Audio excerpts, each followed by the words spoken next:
This episode is brought to you by HASA.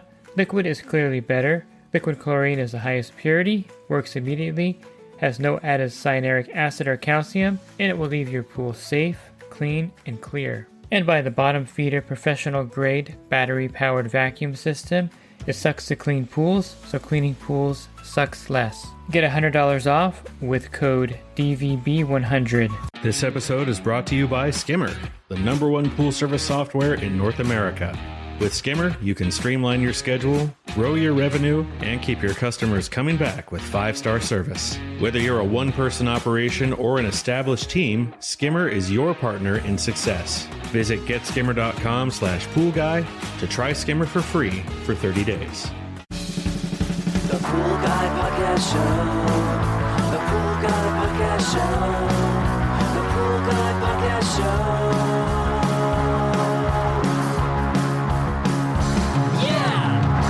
And welcome to the Pool Guy Podcast Show. In this episode, I'm going to go over what to do when you get a service account with really old equipment or equipment that's not functioning well, some ways to talk to the customer, and some ways to deal with old equipment while you're trying to get an upgrade, which may or may not happen in some cases, and I'll go over some things to do in that regards as well. Are you a pool service pro looking to take your business to the next level? Join the Pool Guy Coaching Program. Get expert advice, business tips, exclusive content, and get direct support from me. I'm a 35-year veteran in the industry. Whether you're starting out or scaling up, I've got the tools to help you succeed. Learn more at swimmingpoollearning.com. I'll start off by saying that some customers, no matter what you tell them, are just not going to want to upgrade their equipment unless it's not working. And I don't know exactly how to break through sometimes with these customers. It's one of those things where you're just going to have to shrug and say, well, eventually this is going to break, I guess, and then I can replace it. But there's just a lot of customers that won't replace something unless it's actually broken. And it's maybe a mentality that they've been raised with, or it just may be something that, a lot of people just don't think is important. They don't care about their pool that much. They don't want to spend, $1,400 for a new part that they feel like if the old one's still working, I don't use my pool much anyway, or not even at all. And so just deal with it and do the best you can. Kind of an attitude you get with a lot of older people or people that just don't want to spend money. And there really isn't a lot you can do to move the needle in that case. I've learned from experience that I can talk to them, explain different aspects of why this needs to be done, how much better the pool will be, how much easier it will be to care for the pool. And they kind of just shrug and say, well, that's fine, but at this point, I'm not ready to do that. Now, there are some options for you as a pool service company when that happens. And of course, they're going to be on your short list as a customer that you're going to drop eventually when you can replace that pool with another pool that's producing income that will compensate you for losing that account. Of course, the 1-for-1 rule that we talk about a lot in the industry. But in the meantime, you'll have to deal with the old equipment. So I'm going to run through a list of old equipment and some ways you can deal with it and some things you can do. Let's start with old filters. Now, a lot of the 2000 series filters are still out there by Pentair. They're scattered about everywhere. These pool filters are built to last. They're made of stainless steel. And unless they have pinhole cracks in them, which develop over time, these are going to be there. And to get the client to remove these and replace them can be a problem because they're still functioning. And they do work actually pretty well. A lot of times the backwash rotor valve on the bottom is no longer opening. Sometimes you can get it to move by getting on your knees. This is kind of weird, but it is effective. Getting on your knees, and I definitely recommend wearing knee pads. Backing up towards the filter with your foot on the rotor valve, pushing back with your foot. You can generate a lot more force and leverage with your foot. Pushing backwards, you kind of like, on all fours with your foot on the rotor valve, you can actually open it. I've had success doing that. It seems to close pretty easily. Sometimes they'll be leaking after many years. There'll be a drip leak.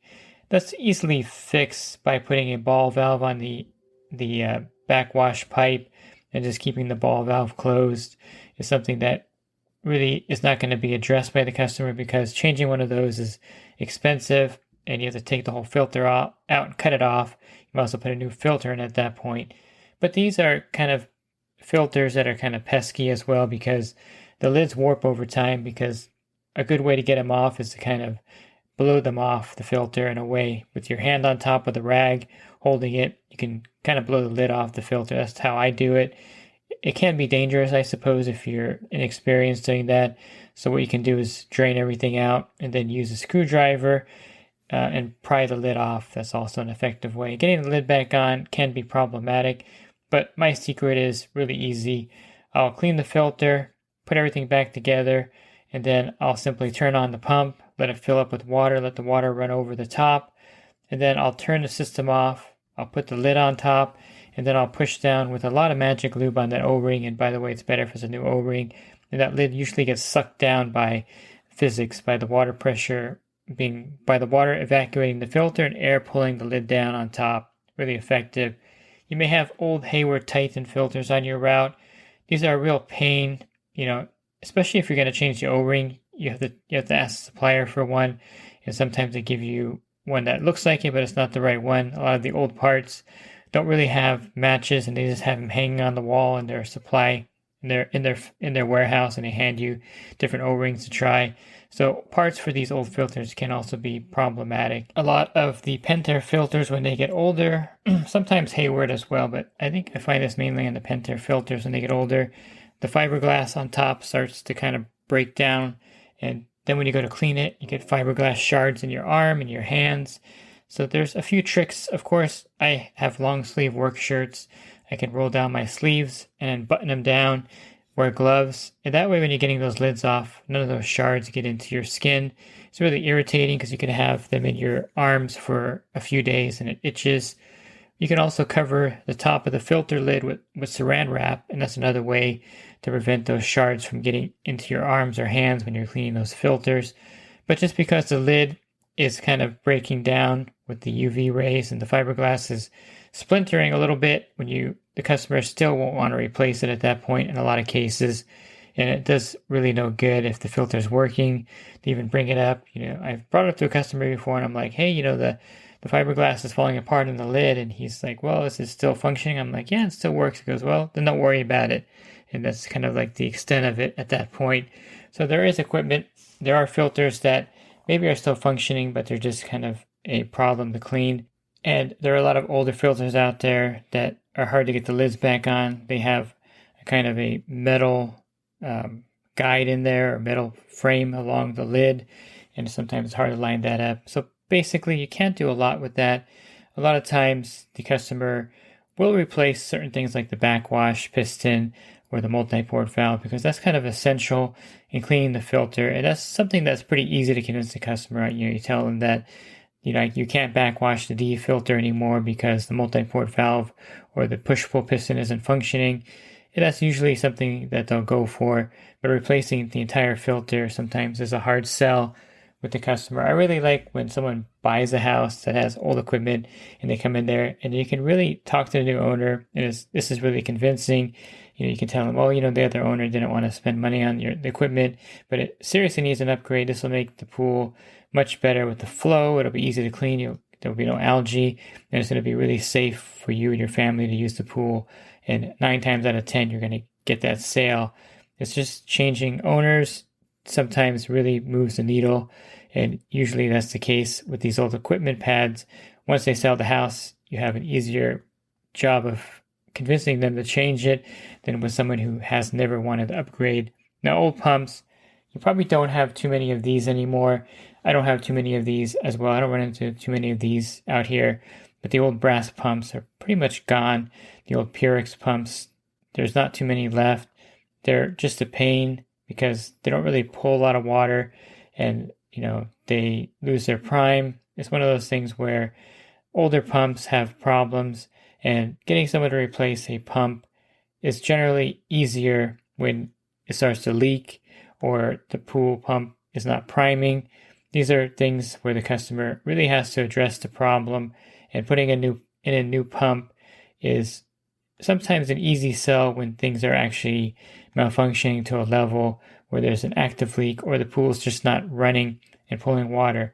Now, if a customer doesn't really want you to replace it, and I've had this happen as well, where a customer doesn't really have any money, they're just totally broke at the moment, and you tell them they need a new pump, and it's just kind of limping along. Sometimes you just have to kind of limp along with that pump until they can, you can put one in. On rare occasions, I'll put a used pump in for somebody that just can't afford a new one. It's kind of weird, but there are those clients out there that just don't want to invest in something new. And if you have pumps that you pulled out, and this is a good idea, and it may not go over well with your spouse, but if you have an area on the side of your house or in your garage where you can just take these pumps that are still functioning that you replace, maybe you upgraded to a VS pump and the other pump is still working fine, you can take these and kind of store them. I had one member of my group in Hemet, California that had like 50 pumps in his backyard, and he had like a estate sale, I guess, with pool guys, and they came back there and he was just like selling it really cheap to everybody because he had way too many of them. And this can't happen. You can get a lot of pumps. You can buy used pumps at certain locations, like here in California. If you're near Orange County, Advantage Manufacturing sells a lot of rebuilt and used pumps, and this is a good way to kind of sell these to the customer that doesn't want to spend the money on something new, but they do need to upgrade, and you can save them a little money by buying a rebuilt motor or rebuilt pump. If it's just a motor, you can buy one of those as well. Sometimes you can pull the motor off, take it somewhere, they can rebuild the bearings. I don't recommend doing it yourself. It is a little bit time consuming. It's not super difficult to do. You just have to get the motor apart, and sometimes that's hard to do. And if you take it to a motor shop, or sometimes your supplier will have a guy working there that can rebuild the motor, but you can't guarantee that the motor is going to last a long time once it's rebuilt. There's not a lot of guarantee there. I think a lot of them are just 90-day guarantees. So that's an option as well. You have to look at each client where they're at, I think. And so if they can't afford a new motor or a new pump, the option would be to rebuild that motor or rebuild the bearings in there, put new bearings on, I should say, or get a rebuilt motor and put it on there, or get a whole rebuilt pump and put it on there. So there are those options. Back to the filters. I have put on used filters before. There were some customers that upgraded their filter, and I, of course, saved them if they were operational. And I have installed used filters on occasion when customers didn't want to, get a new filter and they needed a filter. I've done that as well, but not as often, I think, because they're hard to store. Number one, they're pretty big, and so I don't like storing a lot of them. But I will keep one or two on occasion that I need to swap out if I have a good filter. And sometimes other pool guys have filters. You can just call them up. Hey, you have a filter that you cut out recently that I can buy off you for this customer. So all of that goes on also. There's also a secondary market, I guess, on Craigslist and maybe OfferUp for old equipment if they wanted to go that direction. Again, just work with the customer sometimes to keep that pool limping along until maybe they sell the house or you drop that account.